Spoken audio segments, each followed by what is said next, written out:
Hello everyone, this is Preet and welcome back to my YouTube channel. Last video में हम लोग complete कर चुके हैं चैप्टर नंबर 3 एंड आज हम स्टार्ट करेंगे चैप्टर नंबर 3 के इंटेक्स्ट क्वेश्चंस. तो जो इंटेक्स्ट क्वेश्चंस हैं स्टार्ट करते हैं. Let's start. Question number 1, give an example of a metal which. आपको एग्जांपल बताने हैं मेटल्स के जिनके अंदर आपको 4 क्वेश्चन दे रखे हैं और इन चारों क्वेश्चंस पे आपको अलग अलग टाइप का क्वेश्चन पूछ रखा है और उसके अंदर जवाब में कौन सा मेटल आएगा वो आपको बताना है. ठीक है. और ये जो इंटेक्स्ट क्वेश्चंस हैं वो सारे चैप्टर के अंदर से हैं, मतलब जैसे जैसे जो जो टॉपिक कंप्लीट हुआ है उनके अकॉर्डिंग होते हैं. तो ये जितने भी क्वेश्चन है लगभग हम उनके बारे में डीपली बात कर चुके हैं. अब खाली आप मान सकते हैं कि इंटेक्स्ट क्वेश्चन का मतलब है हमने जो भी पढ़ा है लास्ट के 2-3 वीडियोस में उनका हमें वापस रिवीजन ही करना है. ओके. तो जिन बच्चों ने ध्यान से पढ़ा है आई थिंक उन लोगों को इनके सारे क्वेश्चंस के आंसर आ जाएंगे इजीली. ठीक है. तो let's start. Question number 1, is a liquid at room temperature. आपको एक ऐसे मेटल का एग्जाम्पल देना है जो रूम टेम्परेचर में लिक्विड फॉर्म में रहता है. तो ये हम लोग पढ़ चुके हैं. इसका आंसर है मर्क्यूरी. ये हमने तब पढ़ा था जब हम देख रहे थे प्रॉपर्टीज ऑफ मेटल. तब हमने मेटल की प्रॉपर्टीज में देखा था कि जो मेटल होता है वो ज्यादातर सॉलिड फॉर्म में ही होता है, लेकिन उसमें हम देख रहे थे उनमें हमने एक एग्जिस्टेंस देखा था मर्क्यूरी का, कि मर्क्यूरी एक ऐसा मेटल है जो मेटल होते हुए भी रूम टेम्परेचर पे लिक्विड फॉर्म में रहता है. अदरवाइज जितने भी मेटल्स हैं वो सारी सॉलिड स्टेट में ही रहते हैं. Next number 2, can be easily cut with a knife. एक ऐसा मेटल जिसको आसानी से नाइफ से काटा जा सकता है. तो 2 मेटल्स ऐसे जिनको आप इजीली काट सकते हैं, वो है सोडियम एंड पोटेशियम. इसका आंसर भी हमने देखा था प्रॉपर्टीज ऑफ मेटल्स. हमने देखा था कि मेटल का जो नेचर होता है वो उनकी जो स्टेट होती है वो सॉलिड फॉर्म में होती है. फिर हमने एक क्वालिटी देखी थी हार्डनेस, कि जितने भी सॉलिड होते हैं वो मोस्टली हार्ड ही होते हैं. बट सोडियम और पोटेशियम ये एग्जिस्ट है कि सोडियम और पोटेशियम मेटल होते हुए भी ये क्या है, सॉफ्ट होते हैं और इतने ज्यादा सॉफ्ट होते हैं कि इनको नाइफ से हम लोग इजीली कट कर सकते हैं. नेक्स्ट चलते हैं. Number 3, is the best conductor of heat. ऐसे मेटल्स जो हीट के अच्छे कंडक्टर होते हैं. ये हमने देखी थी प्रॉपर्टीज में जब हम देख रहे थे properties of conductor heat and electricity. तो हम वहां पे जो बेस्ट कंडक्टर देख रहे थे वो थे सिल्वर एंड कॉपर. ओके. तो जो बेस्ट कंडक्टर होते हैं वो होते हैं सिल्वर और copper. Is a poor conductor of heat. ऐसे मेटल्स का एग्जांपल दीजिए जो पुअर कंडक्टर होते हैं हीट के. तो वो होते हैं लीड एंड मर्क्यूरी. तो ये जो क्वेश्चंस है ये वो क्वेश्चन है जिनको ये सारे क्वेश्चन हम प्रॉपर्टीज ऑफ मेटल्स में देख चुके हैं. इनकी जो भी एग्जांपल है हम जो प्रॉपर्टी ऑफ मेटल्स देख रहे थे, तो जैसे जैसे हम उनकी एक एक प्रॉपर्टी देख रहे थे तो हम लोग विद एग्जांपल ही देख रहे थे और वहां पे हमने इन सारे क्वेश्चंस का आंसर बहुत ही इजीली दे दिया था. ठीक है. तो ये थे 4 क्वेश्चंस क्वेश्चन नंबर 1 में. अब देखते हैं नेक्स्ट पेज पे question number 2. Question number 2, explain the meanings of malleable and ductile. आपको मेलिएबल और डक्टाइल का मीनिंग एक्सप्लेन करना है. और ये जो दोनों वर्ड हैं हम लोगों ने इन्हें भी प्रॉपर्टीज ऑफ मेटल्स में देखा था. प्रॉपर्टी ऑफ मेटल्स के अंदर हमने देखी थी कि मेलिएबल और डक्टाइल ये जो वर्ड है इनका मीन क्या होता है. मेलिएबल जब हम देखा था तो हमने देखा था कि जिनको पीट कर और थिन शीट्स के अंदर कन्वर्ट कर सकते हैं. और डक्टाइल जब हमने पढ़ा था तो हमने देखा था कि डक्टाइल का मतलब होता है कि जिन मेटल्स को हम लोग थिन वायर्स में कन्वर्ट कर सकते हैं. तो एक बार देख लेते हैं. Malleable substances that can be beaten into thin sheets are called malleable. ऐसे सब्सटेंसेस या ऐसे मेटल्स जिनको हम पीट कर पतली चादर में कन्वर्ट कर सकते हैं, can be beaten into thin sheets are called malleable. उन सब्सटेंसेस को बोला जाता है मेलिएबल. इसका एक एग्जांपल भी है कि gold and silver are most malleable. जो आपके मेटल्स हैं गोल्ड और सिल्वर वो सबसे अच्छे मेलिएबल हैं. नेक्स्ट पॉइंट है डक्टाइल। डक्टाइल होते हैं substances that can be drawn into thin wires. ऐसे सब्सटेंसेस जिनको हम थिन वायर्स में कन्वर्ट कर सकते हैं आर कॉल्ड डक्टाइल, उन्हें डक्टाइल बोला जाता है। Example gold and copper. जो गोल्ड एंड कॉपर है वो डक्टाइल के जो ये क्वालिटी होती है, जो ये प्रॉपर्टी उसके सबसे बेस्ट एग्जाम्पल है। तो ये होता है meanings of malleable and ductile. Next page पे देखते हैं क्वेश्चन नंबर 1, क्योंकि इस पेज पे क्वेश्चन 2 ही थे, फर्स्ट और सेकंड। अब हम देखते हैं नेक्स्ट पेज के जो ये इंटेक्स्ट क्वेश्चंस हैं उनको। नेक्स्ट पेज पे question number 1, why is sodium kept immersed in kerosene oil. Sodium को केरोसिन ऑयल में क्यों रखा जाता है? तो इसका जवाब भी हम लोग, इस क्वेश्चन का जवाब हम लोग दे चुके हैं। कहाँ पे? जब हमने देखी थी reactivity the metal with air, और जब हमने देखा था कि डिफरेंट डिफरेंट मेटल्स की जो डिफरेंट डिफरेंट रिएक्टिविटीज होती हैं एयर के साथ में या ऑक्सीजन के साथ में, तो मतलब क्या क्या होता है। तो हमने ना सिर्फ सोडियम का देखा था बल्कि हमने और भी मेटल्स थे, जैसे कॉपर का देखा था, सोडियम पोटेशियम का देखा था, या मैग्नीशियम का देखा था कि कौन कौन से मेटल एयर के साथ में कैसे कैसे अलग अलग तरीके से रिएक्टिविटी रखते हैं। तो वहां पे हमने देखा था कि जो सोडियम है और पोटेशियम है, इनको केरोसिन ऑयल में रखा जाता है क्योंकि ये इतने ज्यादा रिएक्टिव होते हैं कि अगर इनको हम ओपन में रख दें तो ये क्या करते हैं, बहुत ही जल्दी से ऑक्सीजन के साथ में रिएक्ट कर लेते हैं और जल्दी से आग पकड़ लेते हैं। तो उस आग को रोकने के लिए, उस जो दुर्घटना होती है उसको बचाने के लिए, उससे जो आपका सोडियम है उसे केरोसिन ऑयल में रखा जाता है। एक तो जो सोडियम होता है, एक तो इसकी क्वालिटी होती है कि बहुत ज्यादा सॉफ्ट होता है, इसको आप चाकू से भी आसानी से कट कर सकते हैं।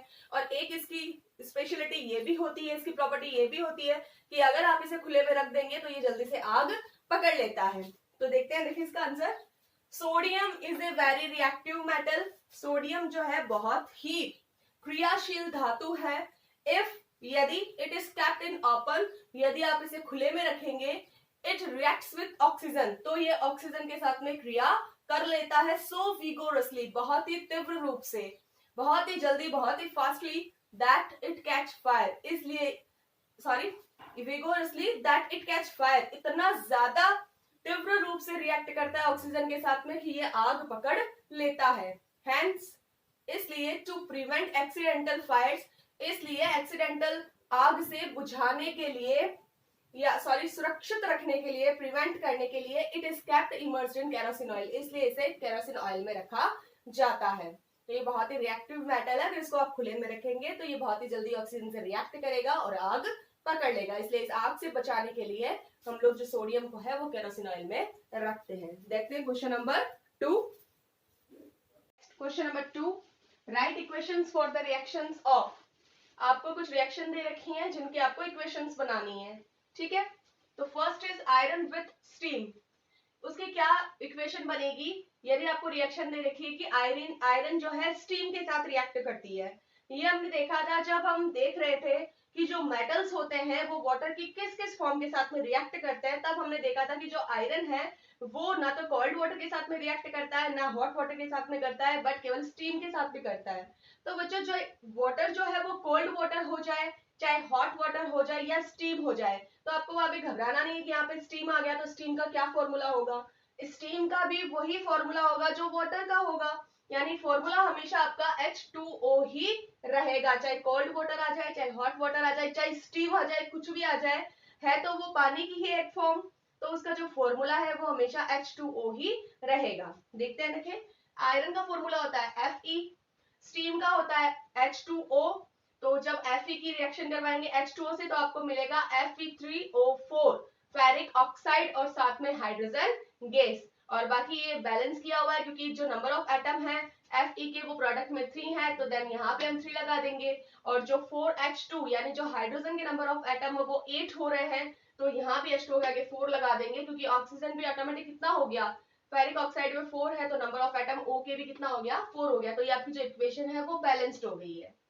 देखते हैं next, calcium and potassium with water. Calcium और पोटेशियम की रिएक्शन जो है वाटर के साथ में करवाइए। हमने जब देखा था इसमें चैप्टर में, तो हमने देखा था कि जो कैल्शियम और पोटेशियम है वो कोल्ड वाटर के साथ में अच्छे से रिएक्ट करते हैं।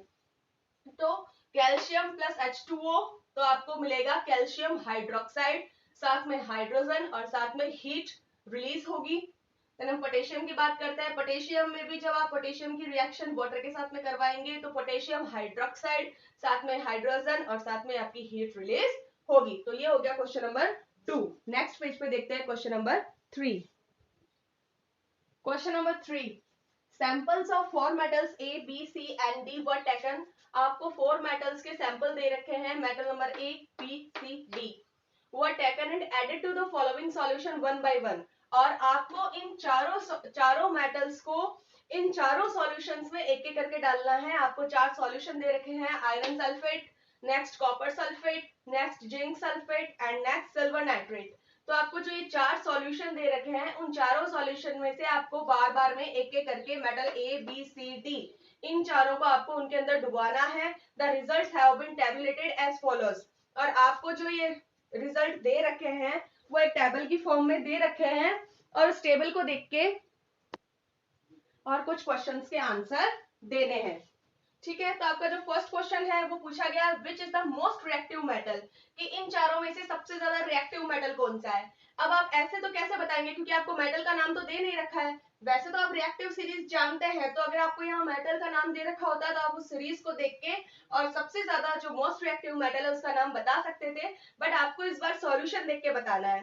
अब देखिए बच्चों, यहाँ पे जो आपको सॉल्यूशंस दे रखे हैं iron sulphate, copper sulphate, zinc sulphate, silver nitrate, इन चारों में से जो सबसे ज्यादा मोर रिएक्टिव होता है, जो मोस्ट रिएक्टिव यहाँ पे आपका जो मेटल है वो इनमें से है जिंक। जिंक सल्फेट का जो जिंक है वो मेटल सबसे ज्यादा रिएक्टिव है। देन उसके बाद में है आयरन, थर्ड नंबर पे है कॉपर एंड फोर्थ नंबर पे जो आपका है वो है सिल्वर। तो यहाँ पे देखिए कि फर्स्ट ए मेटल जो है वो आयरन सल्फेट में नो रिएक्शन दिखा रहा है, बट कॉपर सल्फेट में डिस्प्लेसमेंट दिखा रहा है। यानी कि जो कॉपर सल्फेट है उसको वो डिस्प्लेस कर रहा है। यानी कि जो मेटल ए है वो कॉपर से तो ज्यादा रिएक्टिव है, लेकिन आयरन से है वो कम रिएक्टिव है।